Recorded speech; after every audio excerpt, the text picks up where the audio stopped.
How do you create a bubble chart in Tableau? So really quick, under the Show Me tab, we have this right here. And you can see you need one dimension and up to two measures. So the blue's right here, the green's right here. So one dimension. So we're just going to use region as our first dimension. And then we'll use profit as a measure. And then all of a sudden, we see that we have a packed bubble and right there. And then you can just drag your control and label that. Let's do a little bit extra stuff like format and click formats.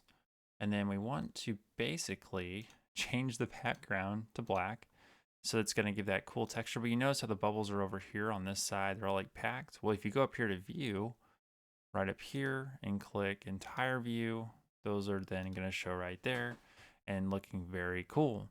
So very quickly you develop this cool setup here, and you can go in here and just like mess with different colors and do things like that. That is fun if you want to do that, but that doesn't look too cool to be honest with you. So I'll change that back to black. But if you want to change your header, maybe white, so you can see it. Let's see. We'll just say planets because it kind of looks like planets, to be completely honest with you guys. But maybe that color is not right. So you can go over here to your font, change it to white, make sure you have it highlighted, and then we can bold it and make it really big, put it in the center, and maybe Tableau bold is what I see people use a lot. So we'll just use that, apply, bam, planets of sales, whatever you want to call it. And then we have all different things we can do there. But I think the main thing is you just want to get it set up so it's looking very nice. We also have the format tab up here. You can go to workbook and it'll take you over here. That'll provide some additional options that you can kind of check out from a whole bunch of different things. Right now, it doesn't look too bad. So we got the black. You can also format this, your legend. So click format and you can decide however you want to do that. Is the alignment good? Do you want it in the center? Do you want the font to be the same? Do you want shading even? Like how do you want that shading to look? Do you want it to be the black like we had? Or do you want to go white?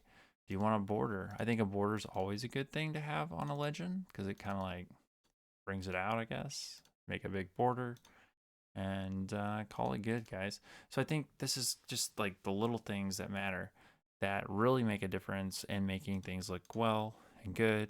Edit your colors. You can do whatever you want there, but you can do a traffic light, for instance, which didn't change the color. Not sure why. Let's go back to traffic light.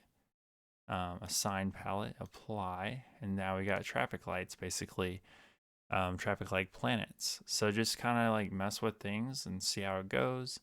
And then maybe you want to make it to where you can see an order date. So you can go over to order date and drag that into filters, and you can do range of dates or relative date.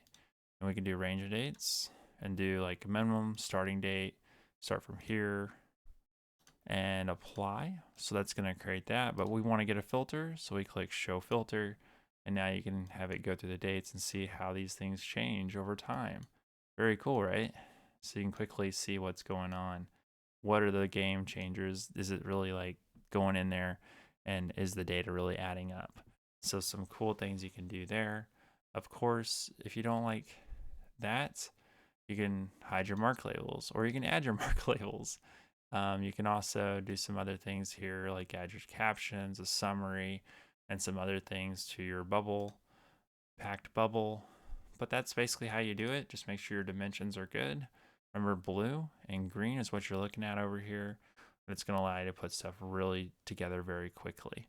So hit that like button if it's helpful, guys, and watch the next data video on this channel. This one's really good. It will totally keep you going like totally along the data route and getting smarter in data. Let's learn, guys.